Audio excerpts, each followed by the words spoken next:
interrupt this program to bring you a special bulletin. This is Tim. This is Bryce. And this is The Average. We are doing maybe another broadcast interruption about the Acolyte on Disney Plus. That is a strong maybe. Yeah, maybe. So yeah. It's going to depend on how well you people out there respond to this. If you want us to keep going, we will.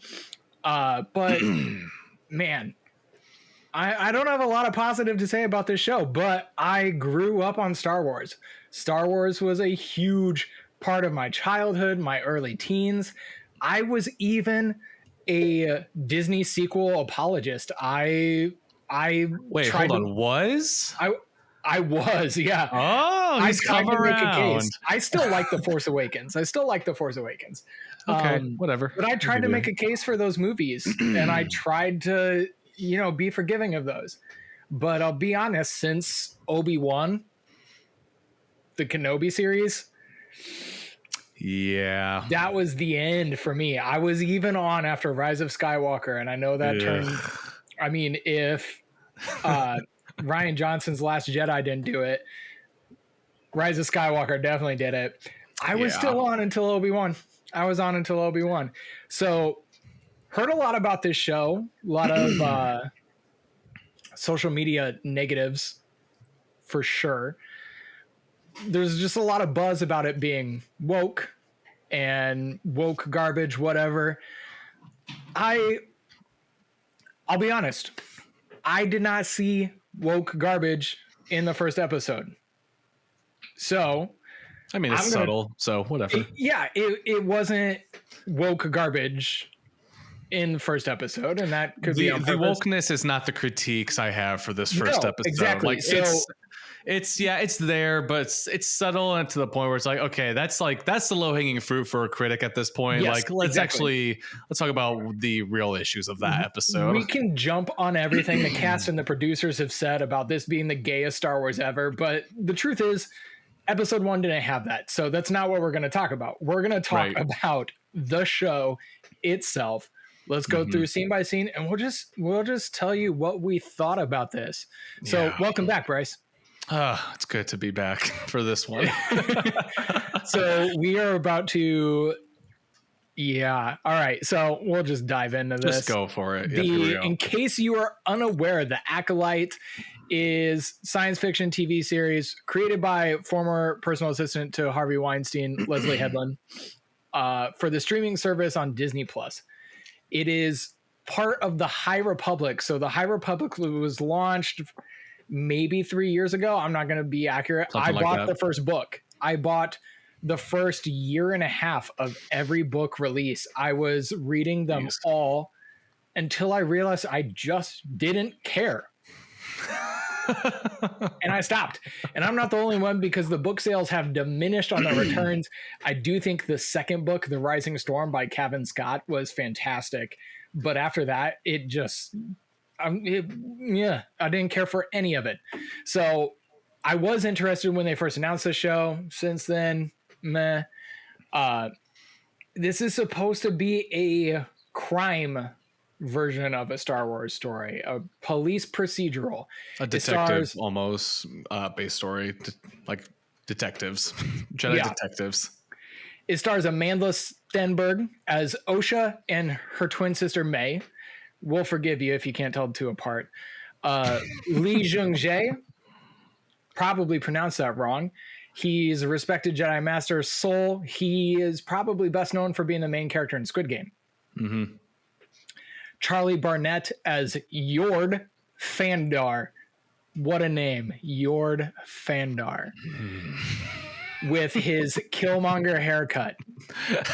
I'm glad you picked up on that too. Killmonger haircut. Daphne Keane, who I was excited to see and who delivers a terrible performance as Jackie Lon, Soul's current so bad young dickweed character.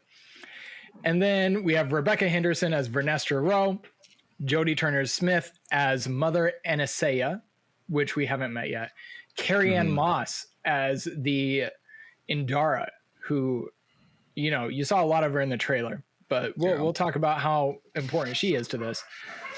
Manny Jacinto, Dean Charles Chapman, and Jonas Soto Sadama as a Wookiee. I messed that name up, so forgive me.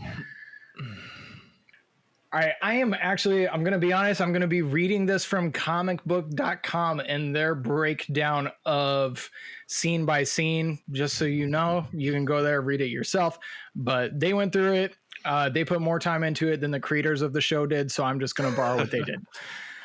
Star Wars series is starting to deviate from that traditional opening scrawl that we established. I thought that like the opening scrawl was for the films, and the TV shows have never done that. The main storyline.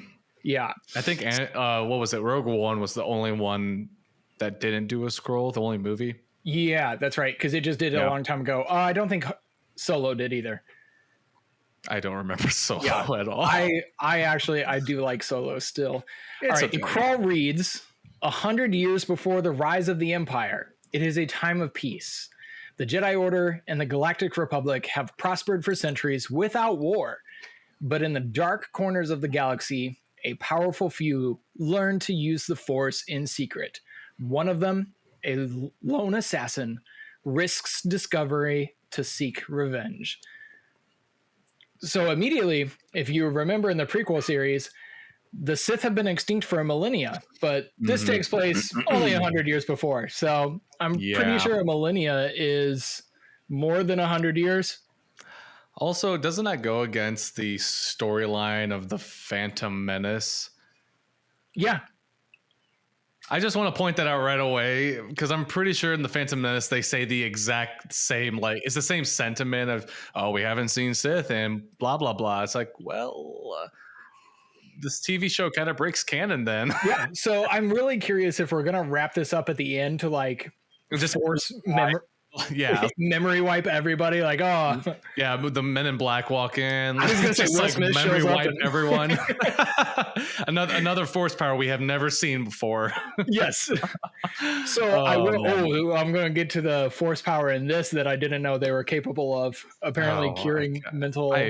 I'm so sick of watching force powers in Disney. Anyway. So I'm not going to lie. The opening shot of this place that we were in, I kind of liked it. I was like, hey, it doesn't look like the traditional projected backgrounds that we've seen in a lot of recent Star Wars stuff. It looked pretty good. So I was fine with that. But the planet is Weta. Mysterious Force warrior May, this is Amanda Stenberg, tracks Jedi Master Indara, Carrie-Ann Moss, to a cantina in a rundown and remote village. After paying a snitch for Indara's location, she walks up to this village. The first person she talks to and flashes money at tells her exactly where this Jedi is. There is no prolonged. I guess we could assume it took some time, but based on how the rest of the show goes, no. The first person she talked to, the right amount of money was given. This person knew what. It's just it works so well for the story. It's so convenient. Yeah. So May enters the cantina and confronts the Jedi Master directly. May is very dramatic, striking a fighting pose and challenging Indara to attack her with all your strength. Attack me with all your strength. That was good. That's great. It's like the first real line of the film. That is fantastic writing right there. That is beautiful. It's so good. The table of drinkers that Indara is with just all bust out laughing, as I did too. Oh no, it was a perfect reflection for how we all felt about that line, and it's not a good sign at all. It started us off letting us know that we are well within the comedy realms for this. Oh, such good writing. So Indara, this is Carrie-Ann Moss from The Matrix. She tries to de-escalate the situation by claiming that Jedi aren't aggressors in fights. Sure. A comment May vehemently disagrees with as she starts to attack. Indara's bar buddies get thrashed, but the Jedi Master is not so easily beaten. After being bested in a first rough of fisticuffs, May tries to, which The fighting in this is probably one of the things I have the least problems with.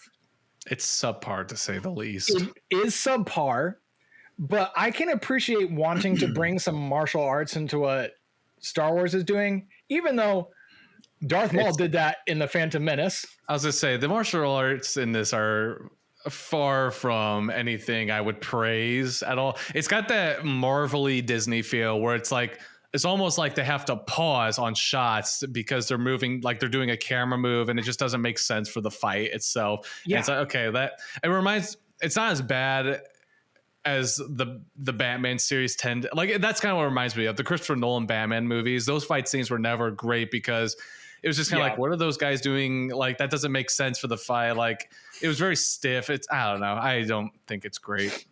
This feels more like a dance. Yeah, exactly. I guess Phantom Menace definitely felt like a dance. Some of the prequel stuff felt like a dance. But a cool dance, at least. Yes, this is not a cool dance. This is stuff I've seen before. Right. I do at least it was fluid, and it felt like there was emotion to it. It felt like, felt like water, where it's like, okay, they're actually feeding off of each other's moves. Yes. Whereas this one felt like they just ran through it in slow motion and just kind of like fast forward. Yep. Okay, this is a fight scene.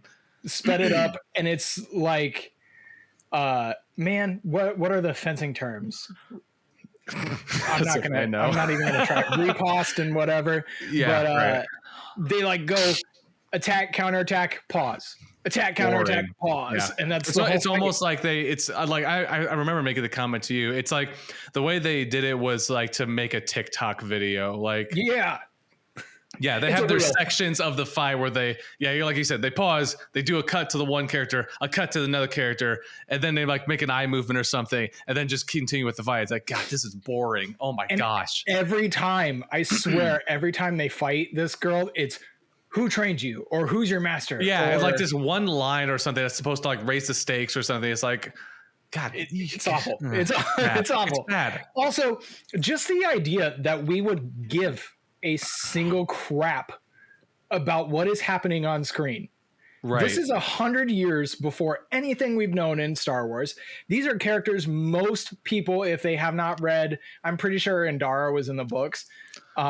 These are most characters that nobody cares about. And to have one come in, attack me with all your strength. This fight has zero stakes. I don't care who wins. I don't know why they're fighting. None of it matters.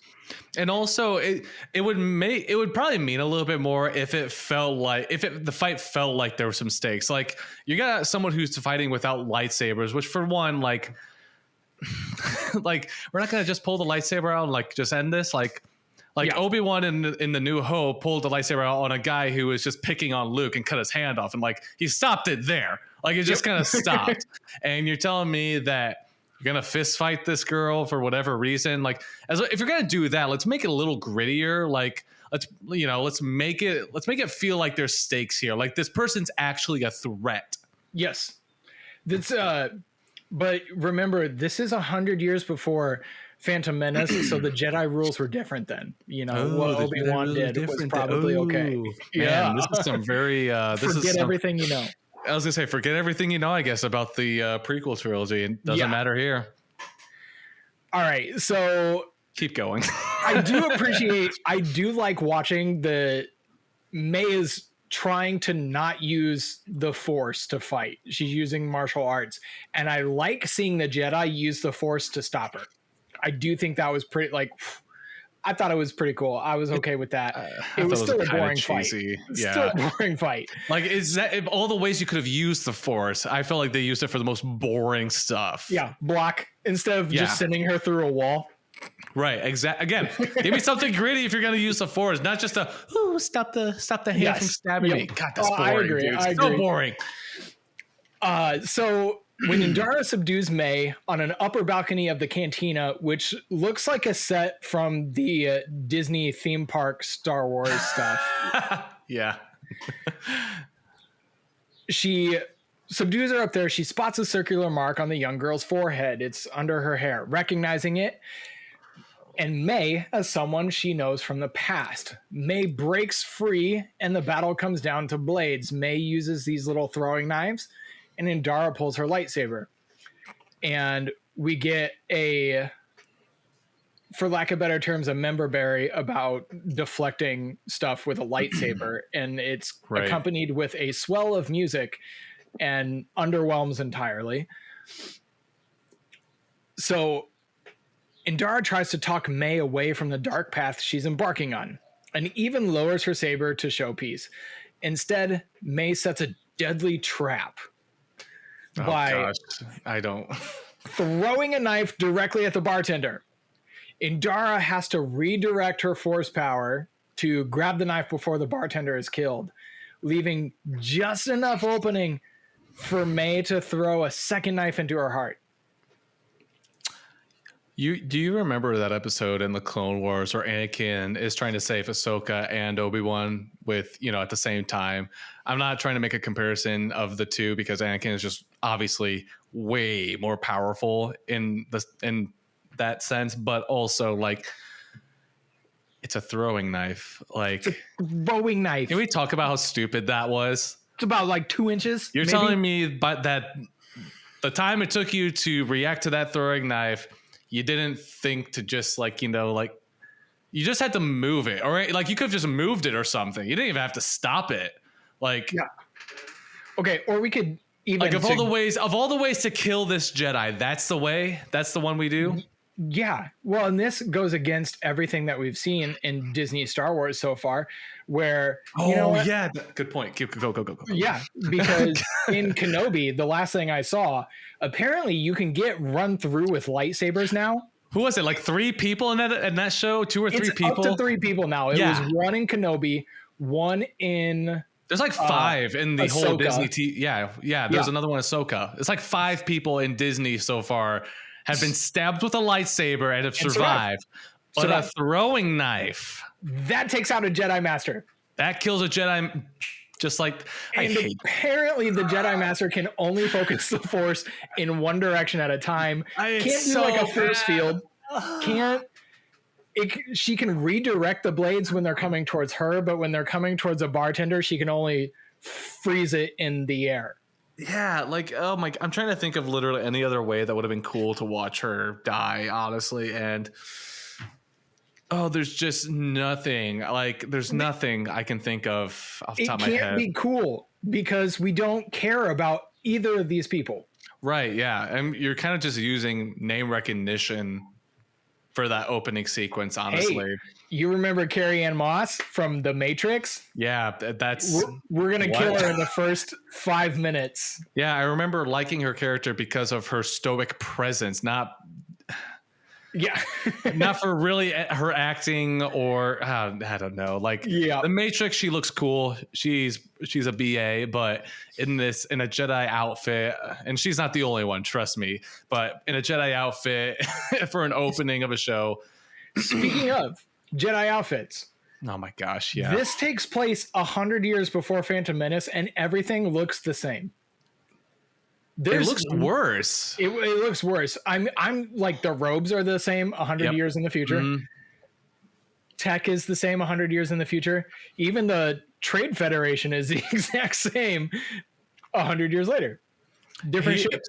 Here's the thing. Okay, about the Trade Federation, I don't know how we're going to be structuring this episode at this point, but we're about to get into the next part does introduce the main character. What's her name again? I don't even remember. OSHA. OSHA. What do I think whenever I hear OSHA, I think of like the compliance for like cranes and stairs. That's what I was thinking. That's what I work in. So that's the only thing I can think of is, OSHA. Interesting. OSHA. So yeah, the next scene is basically the intro. That's the end of the last scene. Like, it's stupid. It's like, it's dumb. Whew. Yeah, no, that's how I feel watching this show. It's okay. Anyway, we cut to the next scene. This is the introduction of OSHA. She's engineer, I guess, for like the Trade Federation, something like that. I think it's just from member berries at this point, the whole Trade Federation. And I appreciate the effort put in for the practical effects from like episode 1 we saw with the Trade Federation. But it just looked really bad. Like, the mouths did not line up at all. I can, for episode 1, I understand it, but at least it kind of fit a little bit better. This one, the mouths just did not line up at all. So here's my defense. I did notice watching this. So Phantom Menace years ago, George Lucas actually got some flack, for lack of a better term, for Trade Federation being particularly racist towards Asians. From the way they spoke to the way they looked, everything. He was under some like scrutiny for that decision. So interesting. Yes. So I did notice right away that these were not like parodies or the racist typecasting of Asians. Oh no, it was worse. They sounded awful. Like they just did not sound. They didn't sound natural. Period. Yeah, exactly. Yeah. It sounded. It was almost weird hearing them try to crack jokes or something. Like it was so bad. It was cringe, dude. So bad. But anyway, that's when we get introduced to OSHA. Yeah. So I'm so tired of watching these shots because since I watched the show, I've seen it in like 3 other things where someone is laying in a bed and the camera's sideways and then the camera sits up with them. Oh yeah, that's a good point. I didn't even think about that. You're right. That's a really overused shot. It is. I think the first time I saw it, I was like, "Oh, that's cool." And now I've seen it 100 times, and I'm over it. I'm trying to think of where else I've seen. What was like the first time we actually saw that shot? Because I don't know, but like my wife and I are rewatching Dexter, and I swear I just saw it in Dexter the other night. Like it's just it's used a lot.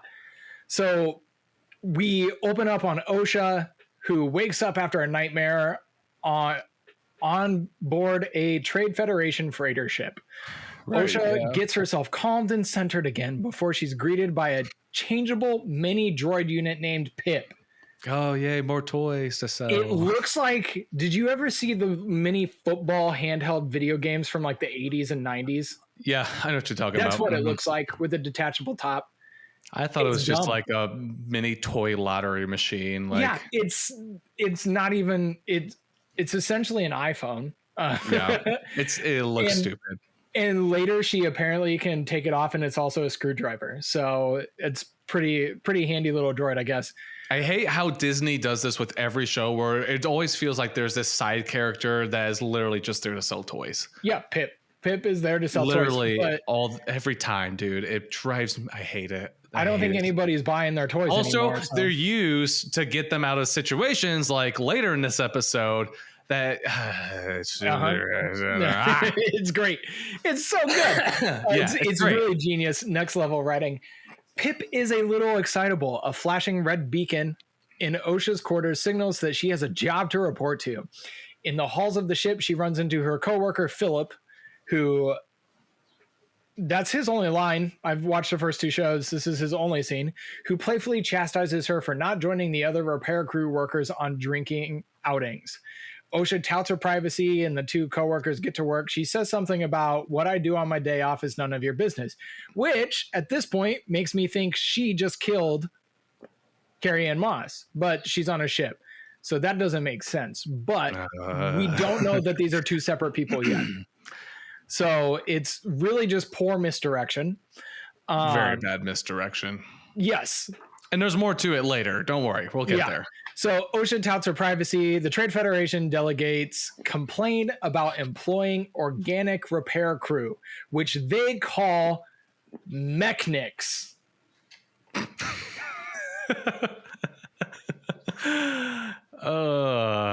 want to talk about it? You seem like you really want to talk about that. Let's just take a syllable out of a word that exists in the universe and pretend it's something new. A mechanic. Surprisingly, that was one of my smallest complaints of the show, honestly. I heard about it and I watched it, and surprisingly, that was like my one part that was like, okay, that was stupid. Well, you know what they still call the people who fly ships in Star Wars? Pilots? Yes. Or pilots? Yeah, or let's just call them pilts. Let's take out the O. They're now pilts. Yeah, pilts? Yeah. Pelts? We got mechanics and pilts and yeah. How about the Jedi? or janters. Actually, that actually sounds like the Trade Federation. I can't. Yeah. Dang it. You're right. Never mind. Instead of janitors, we have janters on board. It's just dumb. It's lazy writing. It's instead of coming up with something new to refer to a human doing a droid job, which is what this is, because it's brought up a couple times. Yeah. They call them mechanics, and like lazy. Maybe it's supposed to be slang for a mechanic, but just call them a mechanic. Slang for who? The Trade Federation? Yeah. Nothing we've ever seen from the Trade Federation tells us that they have their own slang. Like, it's awful. It's whatever. It's terrible writing. Sorry. Millennia before the Phantom Menace. There's a lot of different, however long it was, tons of different things, I guess. Whatever. Yep.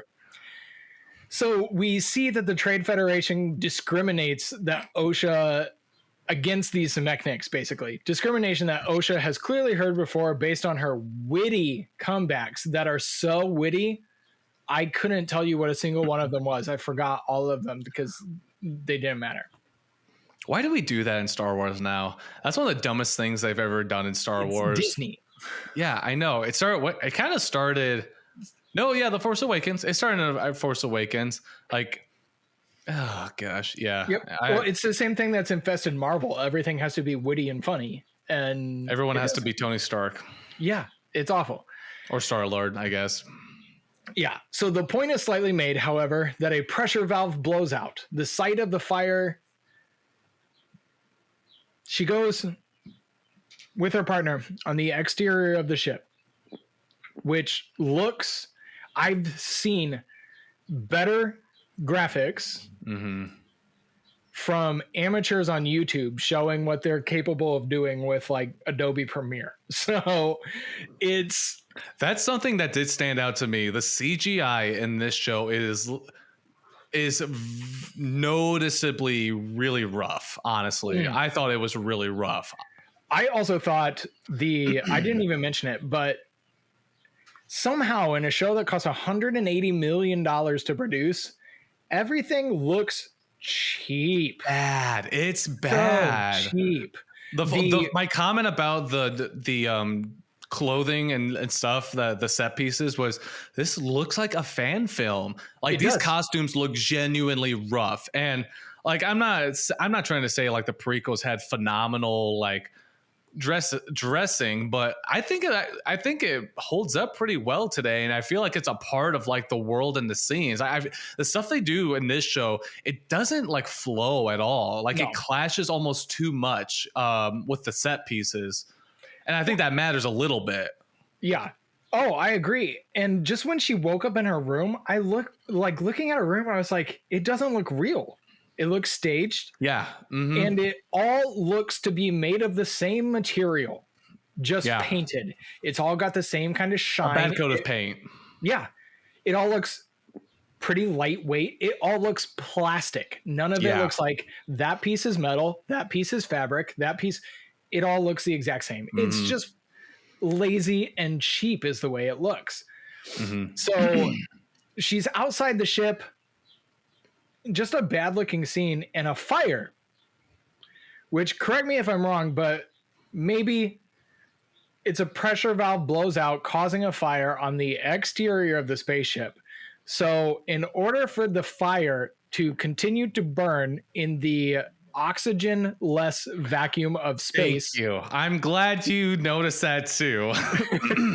I'm gonna assume that whatever was coming out of that valve is therefore oxygen. Otherwise, there's no fire. It made zero sense that a live fire was happening in the middle of space. Yes, and also they're not moving because the fire is not like flowing on back of the ship. Did that happen in any of the other Star Wars movies? I'm trying, because I want to be at least consistent with that. I don't remember a sustained fire. I remember things like blowing up.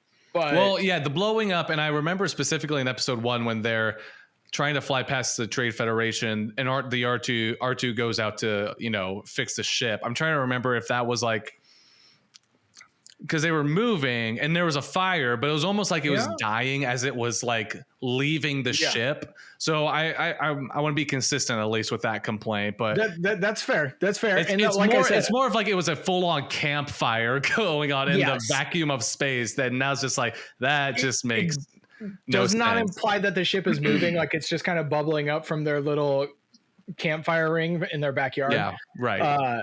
And like I said, I'm trying to justify it as whatever was coming out of the ship must have been oxygen to get it to burn. Yes, correct. So that okay, I'll let it happen. Whatever. But this fire triggers May, and we hear some screams in the background. Wow, really compelling stuff there. Nothing we didn't see in Force Awakens or. See, in this TV show, we're going to be looking at a lot of PTSD and anxiety with Jedi, something never explored before with the Jedi. So It's going to be really compelling. it's going to be so compelling. You're going to see a lot of reflection of me and my life in this. Like, oh my gosh. Oh, that's exactly what she said. Philip gets Osha's mind back on task, and she puts out the flames just in time to see a Jedi Star Cruiser docking. Yeah. Convenient. So everything's so convenient. Yes. 5 minutes ago, a person killed Indara, and now the Jedi are arriving on a Trade Federation ship 5 minutes later to ask if this girl knows anything about it. So Jedi Knight Yord Fandar, played by Charlie Barnett, who is famously known in his interviews for stating that Anakin blew up the Death Star. Yes. I'm sorry. He stated it in 2 separate interviews that Anakin blew up the Death Star. And you know what? I can forgive that. The point he made was, when he made that mistake, the point he made is that Luke blowing up the Death Star was just as grievous as anything Darth Vader did. That's the point he was trying to establish. Luke when blowing he up made the that. Death Star was... Because Luke killed millions of people in that one action. Just let that sink in. Same guy in interviews who said that there is no right and wrong in Star Wars. It's all. That's from what your he said. perspective. There's no right. Yes. There's no good or bad. I'm sorry. Did he miss the part where George Lucas has just straight up said it's about good and evil? It's about good and evil. It's like poetry. Yeah. Like I don't know outside of Lord of the Rings, another movie series that's literally about just good and evil. Good and evil. Yeah. Like just it's straight up. It's like so simple. Like a baby could understand it. And you can have your complaints about the Jedi and the way they do things. That's totally fine and that's understandable. But to justify that anything the Empire did is okay just depends on, well, it's Disney's whole push of from a certain point of view. It just depends on where you're standing, I guess. So anyways, that's this guy, Jedi Knight Yord Fandar. Okay. Very Nordic name, but it's Yord. So not.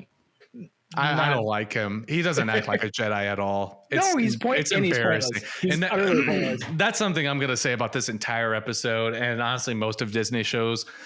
The Jedi do not act like Jedi at all. Yeah, they act like people who go to Comic-Con as Jedi.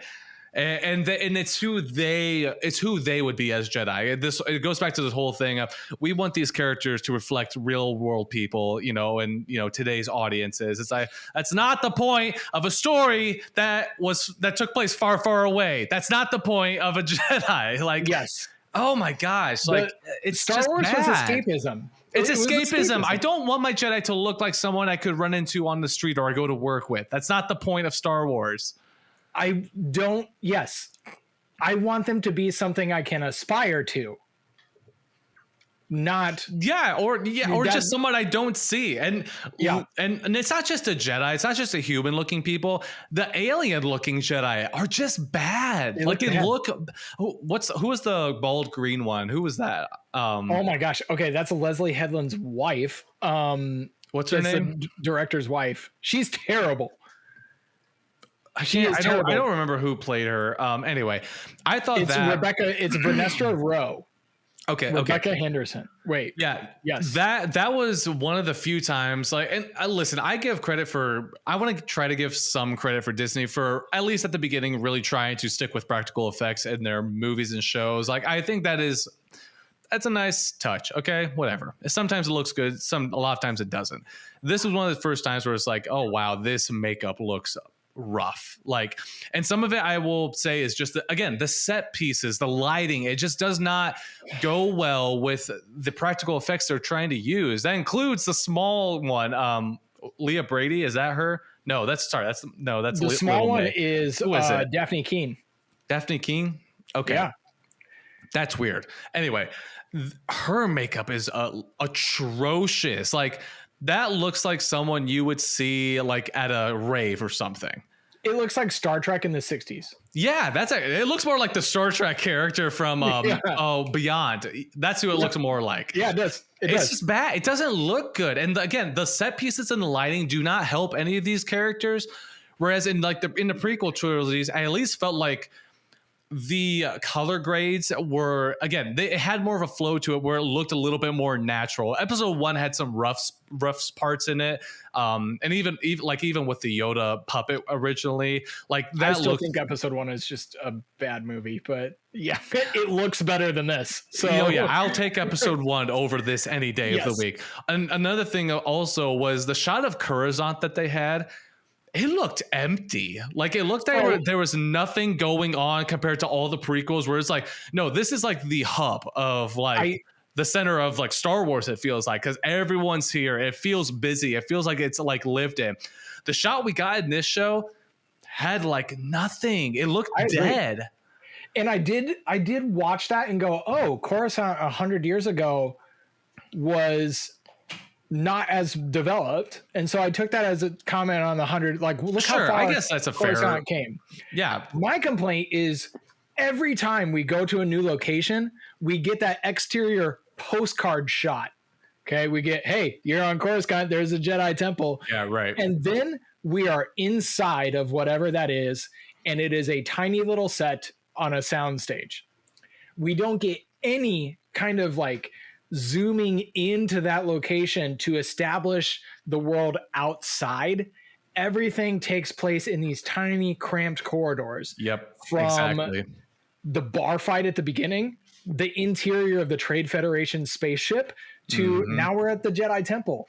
Yeah, there's stuff going on outside the windows, but decades ago, George Lucas talked about how Bespin felt confined on the original cut because it's true. They were on sound stages. One of the best like changes he actually made to the original trilogy. That's one that's beautiful. Yeah.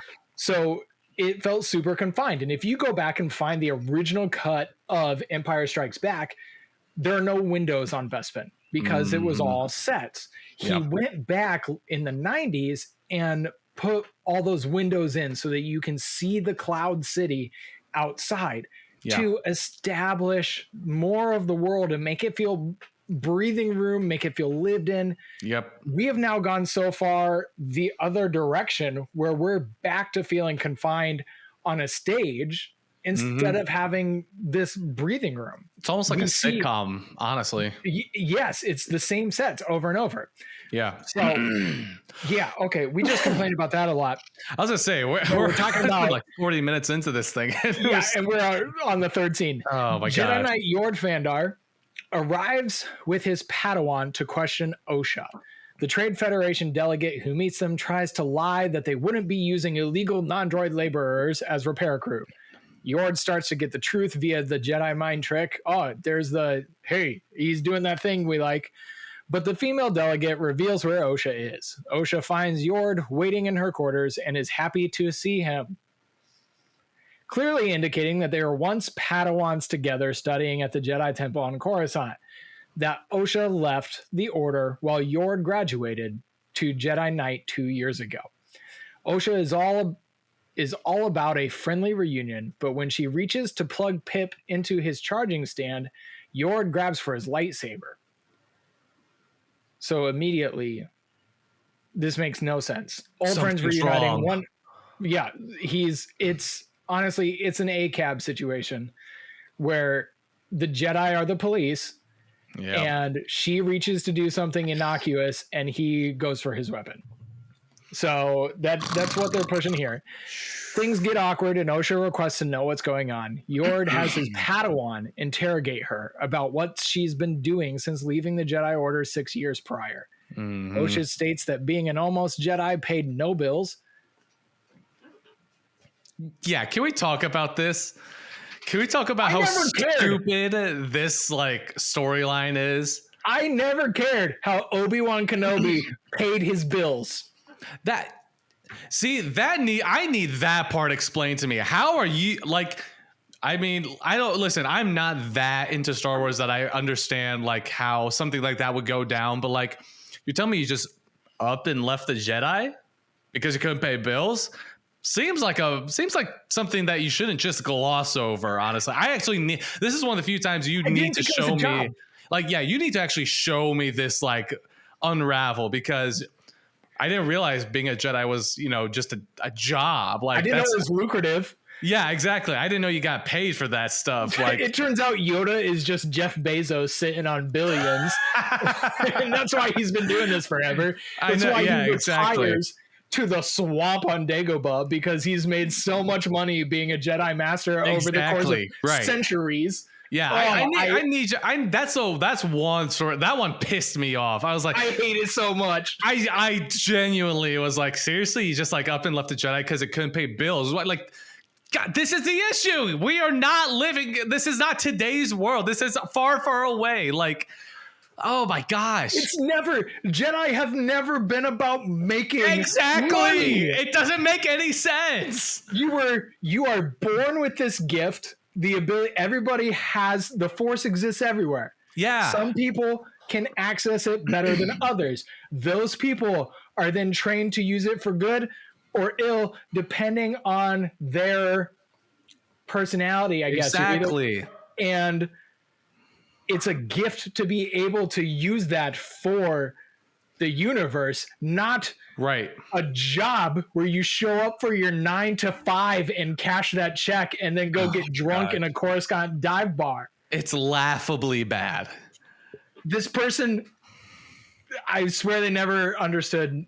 They definitely never read any of the extended lore of. And also, to follow up that bad writing, let's go ahead and get into the section where, listen, we think it's you, and you say you were here, you've only been here, but there's surely no one here on this ship that could possibly lead us to evidence that would corroborate that you were on this ship during that killing. And so we just can't really trust you there.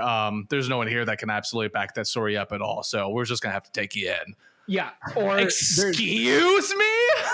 You would have no records of the ship docking in that location. Talk about just moving, it does not matter. Like, dude, we're just moving this story. Like, come on. So the question behind that, they're there because they assume Osha murdered Carrie-Anne Moss's character. She murdered her in the middle of the day when she's probably at work. Yes.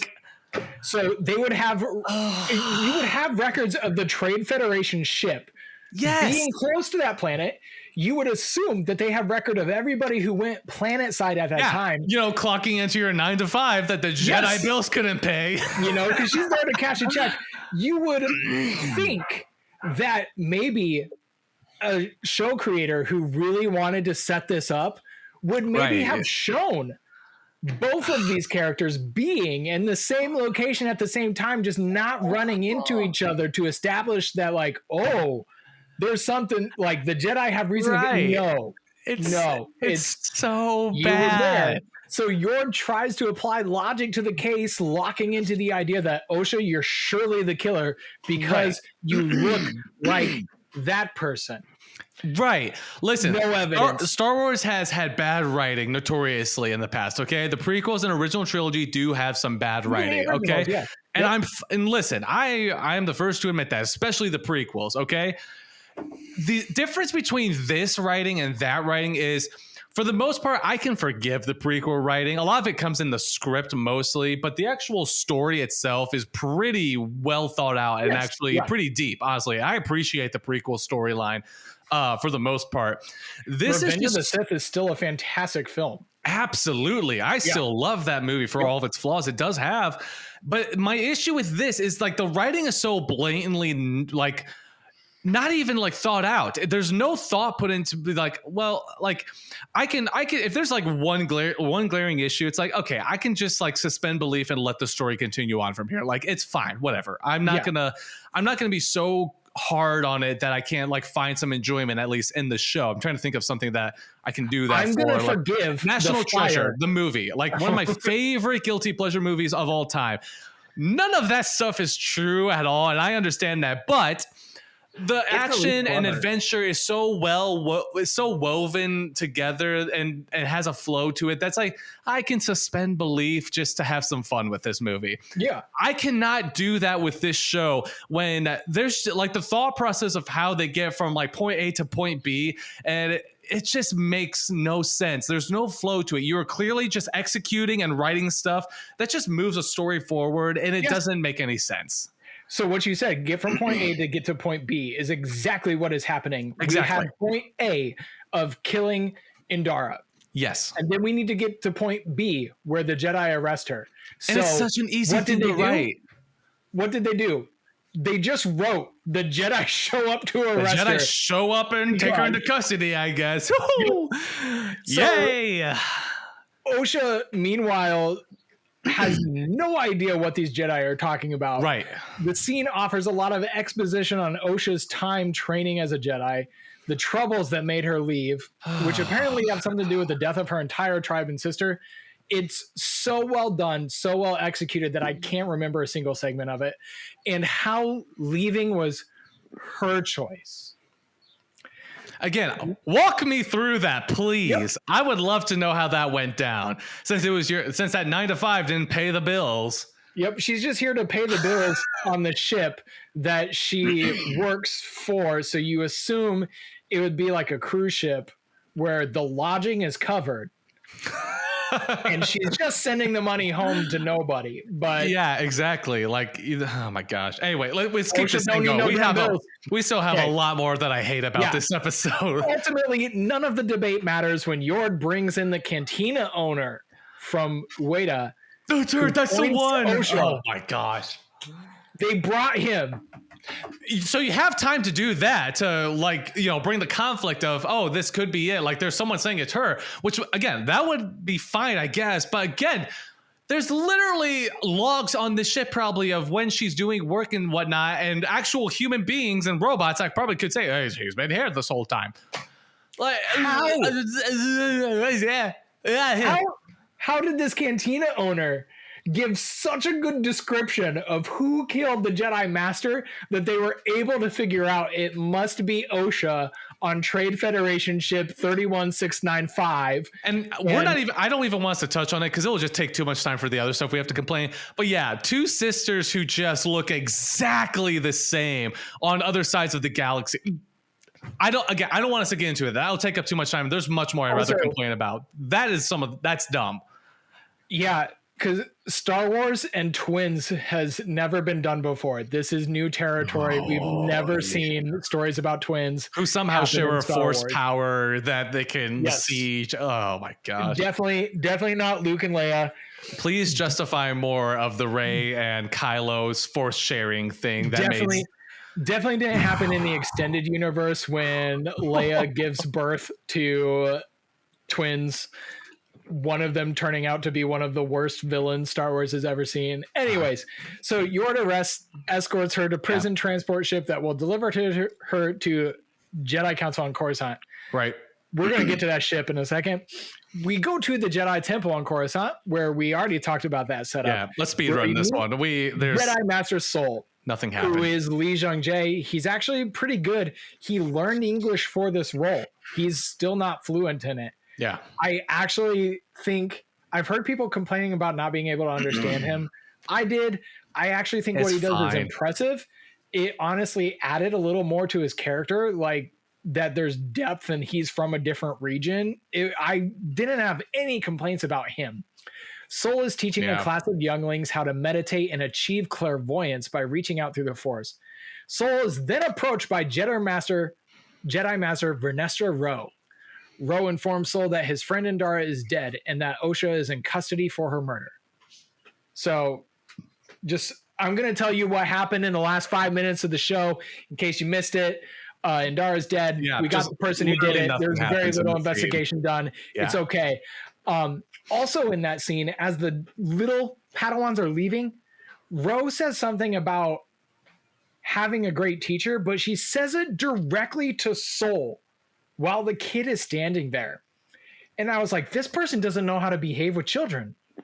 Like, instead of having a moment where I could connect to Rowe of her leaning down and telling the kid, like, hey, your teacher over there is one of the greatest people I've ever known, or whatever, and talking to the kid, but saying the same sentiments. You remember how Yoda and Obi-Wan interacted with the kids in the original, in the prequel trilogy? Yeah.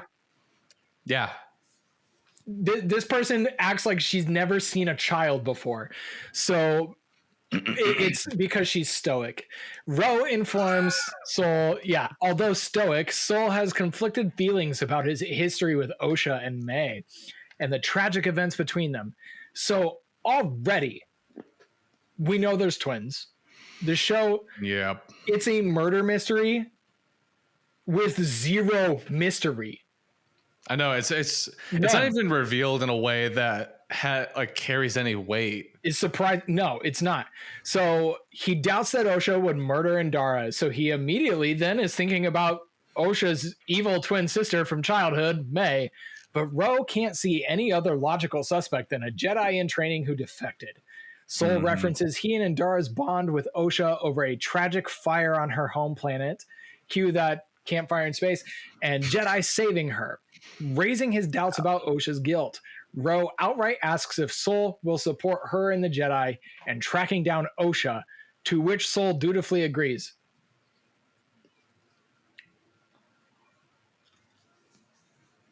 No, that's it. That's. Oh, I'm trying to connect. Yeah. Because she came in to say that Osha is in custody. Can we track down Osha? Yeah. How did that get off the editing room floor? Right, exactly.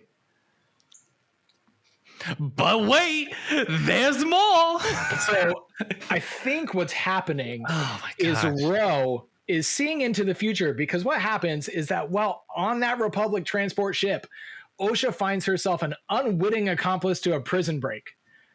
Okay, we get a scene. Yeah, let's get into the prison break. Okay. One goon she's locked up with, a cyborg, hijacks the droid pilots, which are chairs. The Jedi arrest this person who is a murderer of another Jedi and put her on a unmanned ship with 2 droid pilots and a droid security guard. This is not poor planning at all. Why they couldn't just bring her back on their ship that they traveled on, and we have to throw in a second ship. So she's locked up with the cyborg, hijacks the droid pilots because Jedi have no foresight 100 years before Phantom Menace, and they're basically idiots. While an alien with a long tendril on his head grabs the droid jailer and uses his hand to open the cell. The goons free everybody but Osha, and another poor victim who's being fed on by a parasite, which looks like a starfish over his mouth. And they say basically that starfish is like making him see, basically it's having the same effect as mushrooms. He's on mushrooms, he's hallucinating, whatever. He's having a great time is what why? Why is he on? Because he's potentially dangerous. Potentially violent. Surely it wasn't just to just kind of move the story forward and put us in a situation where he could then escape in the last escape pod for. He's so dangerous, but he didn't kill a Jedi in cold blood.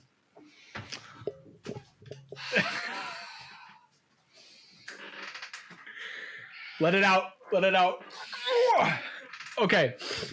Why are we subjected to this? I know. And then they get on the escape pods. They leave. The ship is starting to come apart in hyperspace. And Pip falls out of a cargo hold just outside of OSHA's reach. The girl tries to focus and use the force to grab and retrieve Pip, only to fail. Instead, Fane intervenes, and a bump of turbulence, how convenient, puts Pip into OSHA's reach. She like pulls his head off, and now he's a screwdriver, and she just touches the screwdriver to the lock, and the door's open. It's amazing. Love having that droid buddy pal But that then, can do everything. It's fine.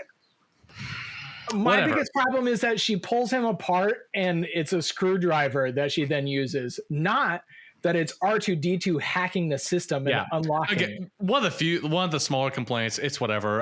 Whatever. So let's talk about more of how she survives this crash landing. She heads to the last escape pod, but then she's a good person, so she has to go back to the last convict with the parasite on his face. Pip zaps the parasite, and the man wakes up and flees, taking the last escape pod for himself. She was going to, I guess, go on this escape pod with the violent criminal who had to be subdued under Jedi orders. Right. That makes sense. Stranded, OSHA straps herself into the cockpit passenger seat and braces for impact as the ship crash lands on the snowy terrain of the nearest planet. Right. Which is called Sarlacc. Oh, wait, no, Karlak. Sorry. And skids to a halt on the ice. Intact. Yep. Yeah. How?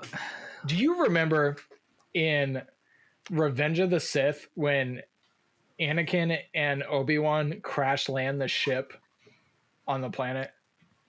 Yeah. That was amazing. It was. But it was more of a controlled landing. It was a controlled from one of the best from the best pilot in the Jedi and the clones. Turns out all they really needed to do to survive crashing into a planet was buckle up. Yeah. So no space Jedi ticketing them that for being unbuckled on that one. Again, one of the smaller complaints, but still. Trust me. The next part, the next scene is where I have more complaints than her just buckling up on a ship that's falling from outer space. The whole setup uncontrollably. Of that was just so bad. Yeah. So then we go into Sol is looking at a hollow image of OSHA. So he's just creepily staring at old photos, which Jecki objects to. Jecki is Daphne Keen's character, as it seems like sentimentality the Jedi are supposed to let go of. Sol counters that memories of the past keep one from repeating its mistakes. Clearly, they learned a lot in the future. Master and the Padawan are summoned to the detention cells by Ro, where all the escaped convicts from OSHA's ship have been recaptured. But no. Keep going. There's more. Yeah. How were they found? How were they found again? The Jedi had probes go out there, and they then had sent people to go capture them, right? If I'm remembering that correctly, right? Okay, cool. So then we get this part where I didn't know this could happen, where Sol uses his Jedi mind abilities to fix the guy that had the parasite feeding off of him. So that guy's acting borderline schizophrenic. Yeah, just totally manic. And apparently the Jedi can fix that with the wave of a hand. Yep. It's pretty cool. Didn't know that was possible. So, because if that was the case, man, we could have fixed Anakin in the prequels. Right. Just like that. Hey, yeah, it's going to be okay. You're going to be fine. Your mom passed away. That's fine. There's certainly no internal struggles that any Jedi have to deal with ever again, because it's just a wave it's just because this guy was weak-minded. I don't know. It was definitely a thing where I was like, didn't know that shit was possible. Yeah, because Anakin was so weak-minded that he... Yeah. Anyway. So, that immediately fixes this prisoner's mind, and he clearly communicates that OSHA saved his life and he betrayed her. Ro thinks OSHA must be dead by Sol senses, but Sol senses she's alive. Because for some reason didn't For some reason, they didn't send any bots to go find that ship already. Yeah, but they had enough. They had enough because here's the thing: if you would have sent bots and people out to all 3 of the ships, there, the 2 escape pods and the ship, why weren't any sent out to the ship, the main cargo? None. Just the escape pods. Just the escape pods. Just the escape pod. Okay, that makes. Based on the time period of what we see with OSHA and this scene has to be happening in the future. Because for this scene to happen when it does, and then flash back to OSHA waking up after the crash. Yeah. It's almost like it feels like forever. This implies that the Jedi knew basically beforehand that the prisoners broke out and they were able to send out probe droids. They were able to gather a crew. They had to have known because them. Surely the ship has something that lets it. Hey, everyone's working out. Escape pods are being shot at. There's no security cameras on Jedi prisoner escorts. So, Sol takes a small team to retrieve OSHA. OSHA wakes up in the snow-covered cockpit. Like I said, apparently the Jedi, which I guess they've seen things in the future before, but OSHA awakes in the snow-covered cockpit of the crashed ship, only to find a hooded figure there standing in the door that does that, like, oh, I see you over my shoulder, and she disappears, and oh, come back. Meanwhile, Sol and Jackie are recruiting Yord for the mission. Even though he's half naked and in the middle of ironing his robes for no reason. Oh, cringy. It was a CW shirtless moment. The whole thing is a CW show. I've seen it compared to CW shows. It's a C, except the Flash was better. It's just it was just cringe. Like there was no reason to show a shirtless Jedi like that. Like Star Wars is not without its shirtless scenes. It's been there. Oh my gosh. I'm literally trying to think of like, Anakin, I guess. Anakin shirtless, Luke is shirtless training on Dagobah. I think Han is shirtless at one point in Return of the Jedi. Maybe not. Maybe I'm mixing Indiana Jones in with that. Yeah, exactly. It's definitely Luke Anakin. Luke is shirtless, Anakin shirtless, Kylo shirtless. So it's not without shirtless scenes. This one just feels especially cringy. Forced. It's unnecessary. It doesn't serve anything. And then because Jackie makes some comment about put your clothes back on or whatever. Yeah. And then clearly just for a joke. Yes. And it's not even funny and it's stupid. It makes the character of Yord just seem like a pompous D-bag, honestly, for no reason. Yeah, right. So back on Karlak, OSHA catches up to the small hooded figure leading her around and discovers it's the child version of her twin sister. Yep. Because she crash landed into a force cave like on Dagobah, I'm sure. Oh my gosh.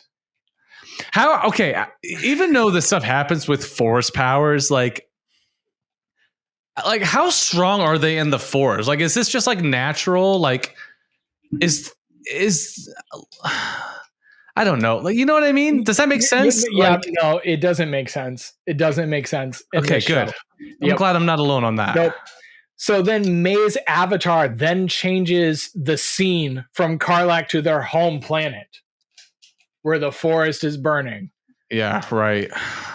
Man. Child May runs away with OSHA chasing, reciting some nursery rhyme they shared, which, oh my goodness, I wish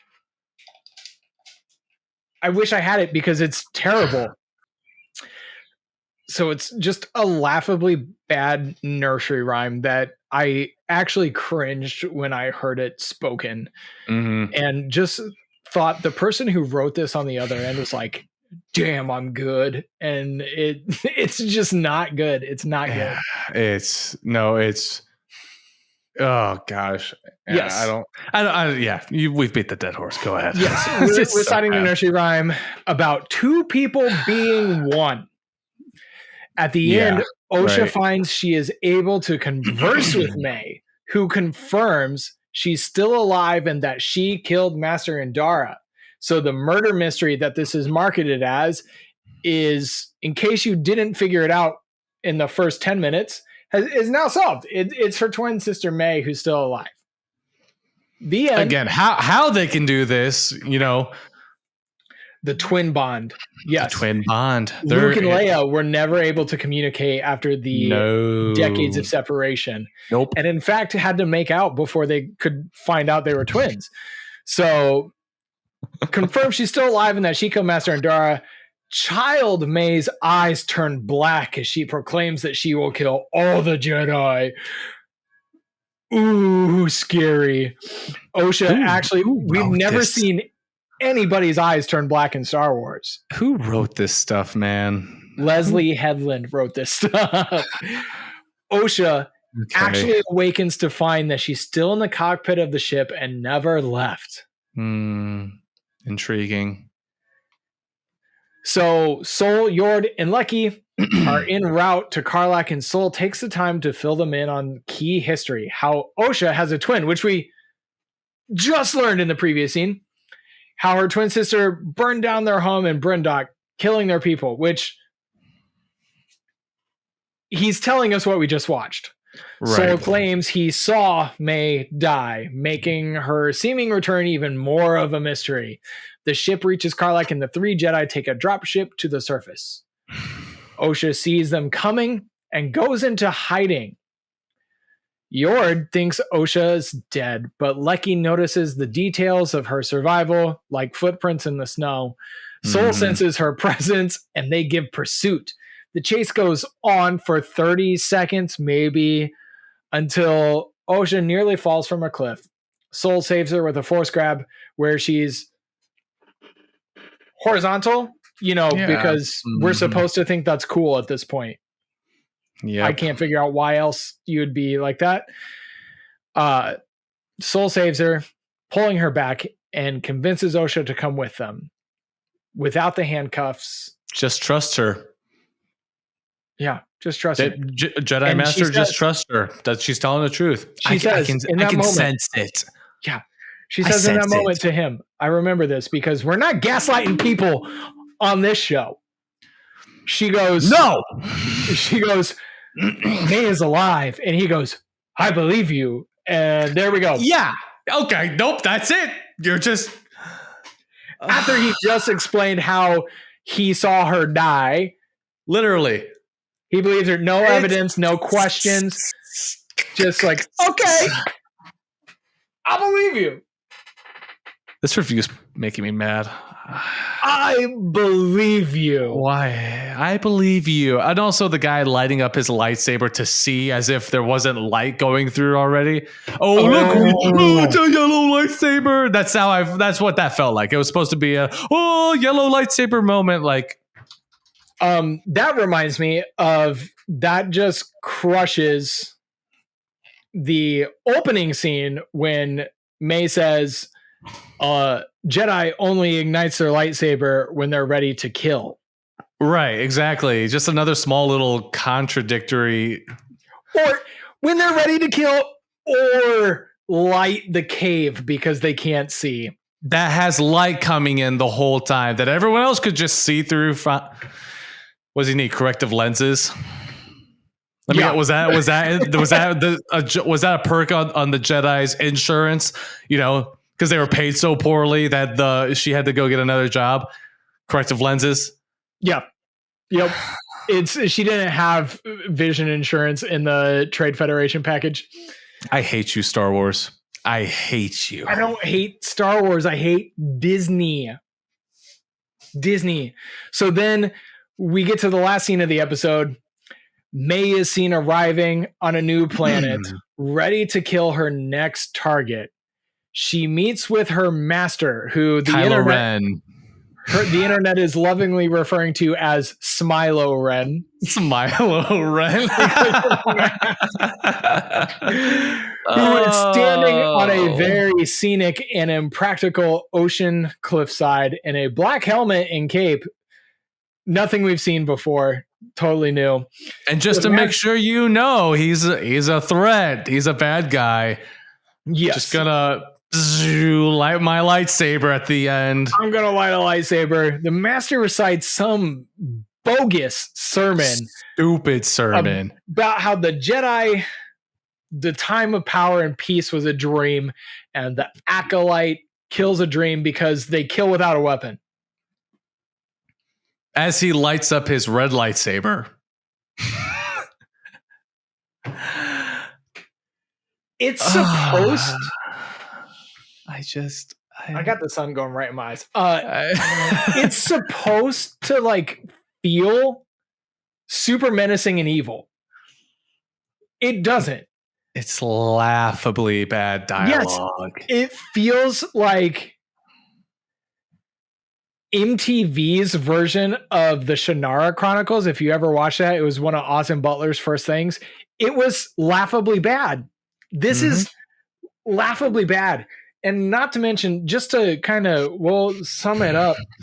Yeah, I guess it's so. Boring. It's so boring. The performances are garbage. And here's the thing.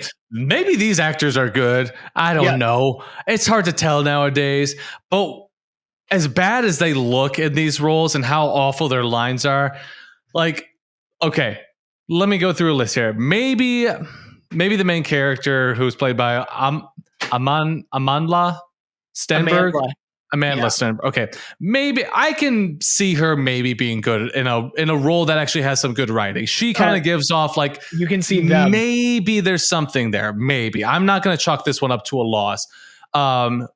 Lee Jung, I know he was great in Squid Games. Exactly. He's talented. I think that the English, translating or doing everything in English kind of throws him off a little bit, but he's the person I have no complaints about, really. I don't care as much. Charlie Barnett, I don't have a lot of faith in. He just comes off as a smug, like he thinks he's better than he is, and maybe that's just because of the way they wrote him. But I just don't believe him and his character.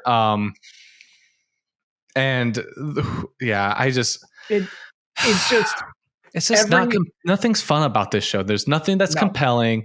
The characters all are boring. The story is uninspiring. The writing is uninspiring.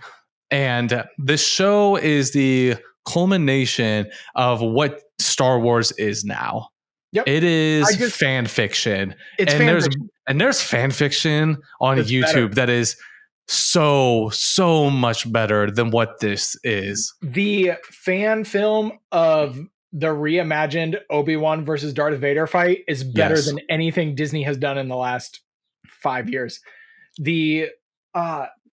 So I mean, we don't need to keep beating a dead horse. We're already twice the length of the episode. If you want us to watch every episode and come out with, we will for you guys. I will, because it's fun talking about it. It's not fun watching it.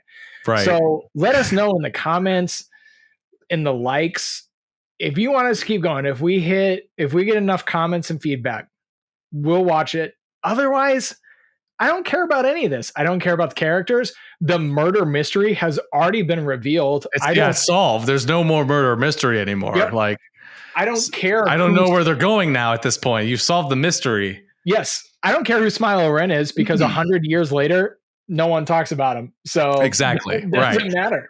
You want to watch good sci-fi? Go watch Dune. There you go. Yep. So that is all we have for this. Yeah. Like we said, if you want to hear more, hit us up. Let us know. Genuinely, let us know if you guys want to hear more about the Acolyte. We're more than happy to review it.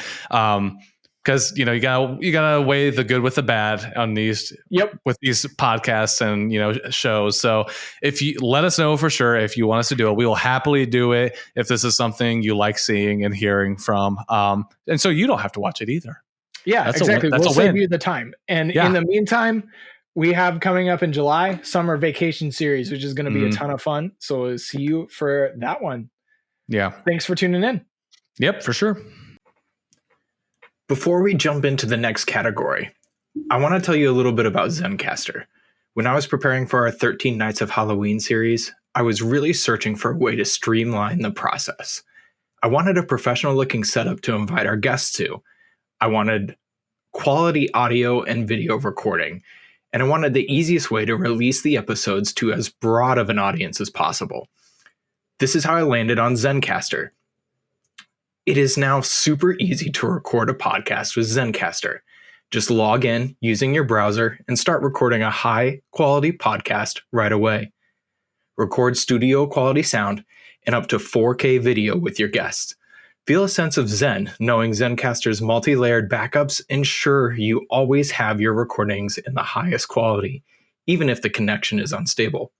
And speaking of audio quality, have you ever worried what you sound like? Zencastr's post-production process makes you sound buttery smooth.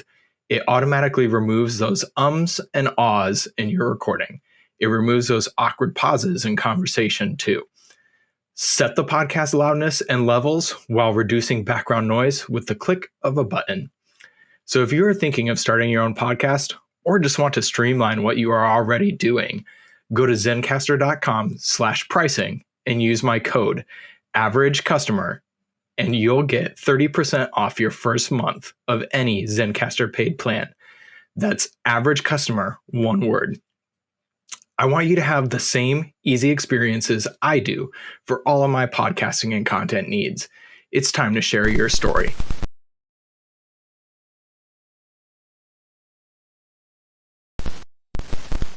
Gentlemen, thank you very much. And now we return you to our regular scheduled program in progress.